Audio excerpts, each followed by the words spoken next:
আমার লেখা একটা কবিতা, ভোরের শোভা। প্রভাতের সূর্যি দেয় উঁকি আলো, জানালা খুলিয়া দেখি করে ঝলমল। রাঙা ওই বাগানেতে ডাল ভরা ফুল, প্রকৃতির ক্যানভাসে ছিল না তো ভুল। উড়ে কত প্রজাপতি ফুলে ফুলে শুধু, সারাদিন খেতে থাকে রাশি রাশি মধু। বাহারি ফুল সারি নানা রঙে মাখা, প্রজাপতি পাখনা কত রঙে ঢাকা।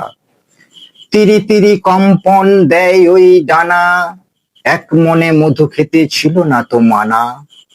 তারই মাঝে বন বন ভ্রমরের সুর, গুঞ্জনে ফুল বনে ফুলে ভরপুর। ফুল তোলে পূজারি, ফুল তোলে মালি, কখনো যে হয় না কো বাগানটি খালি। ছিল কত শোভা রাশি, ছিল কত শান্তি, ভোর হতে ভেঙে যায় সমস্ত ক্লান্তি। নমস্কার।